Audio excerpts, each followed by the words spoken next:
I want to go to what I think is a tour de force of many good articles, which is Chad Bown of Peterson Institute and the giant of international trade literature, Douglas Irwin of Dartmouth. They tear the Trump trade policy to shreds. There's no other way to say it. What they basically argue is that we're watching the slow motion death of a global trading system, and it's not just a natural death by causes, it's an assisted, it's a murder.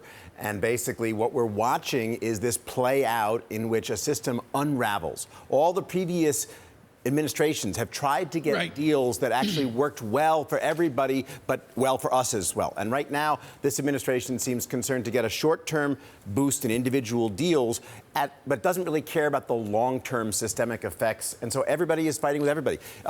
Francine asked about how the domestic agenda played into the China talks, and the answer is, fighting with China is part of the domestic agenda. It's another bogeyman internationally. So it all plays together, and it's all politics. The heart of the matter, and Lawrence Kudlow's trying to lead the charge in the White House for free trade, is Douglas Irwin's famous line, against the tide. All of this argument about a global trading system is pushing against the tide of mercantilism. Where's Congress to lead that battle against this president? Congress has been absent for a few years, except for the things that affect their domestic particular constituencies, and I don't expect them to play on foreign policy in any serious way going forward. They haven't been for a while, and there's no reason to expect that to start now. They allude in the article that the 2020 election, whoever wins, may not change all of this new global trading system. Well, this is the really big question, because what you've seen over the last couple of years and what you're going to see for the next year and a half is one whole, the Trump administration, that's basically of a piece from start to finish. The big question is what happens in 2020 and how much damage has been done or how much erosion has been. If Trump is not reelected, will it be possible to flip things back? And we just don't know, because it'll be hard to see how much damage there is to the overall system until we get to 2020, and then we see whether Trump's reelected. If Trump is reelected, then this is the new normal, not something we recover from. And so basically everything rides on the 2020 outcome. Right, Gideon, first of all, everything rides on who the Democrats choose, right? Are they going to choose someone that is a little bit more centrist, or is it going to be someone more on the extreme because they think it's only someone on the extreme that can actually fight and win President Trump? I'm not a domestic politics guy, and even the people who do domestic politics have not been particularly accurate, so I don't trust their things. But I actually don't think the specific Democrat, unless it's truly extreme, none of the squad is running, and I don't think Sanders is going to win. So all the others are relatively conventional Democrats of one or another stripe of sort of centrist or lefty progressivism.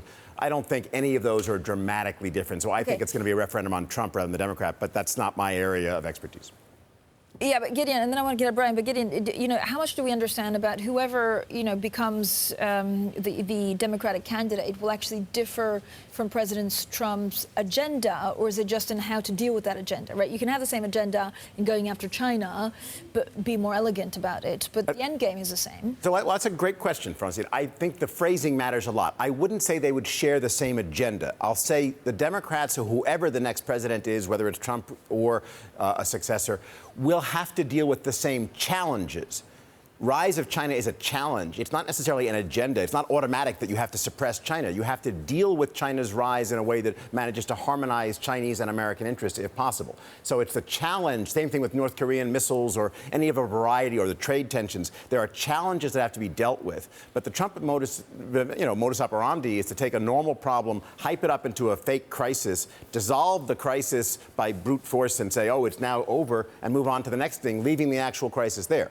And so the next person in office is going to have to actually deal with the crises that have drifted for the last several years and need to be actually resolved in the next administration.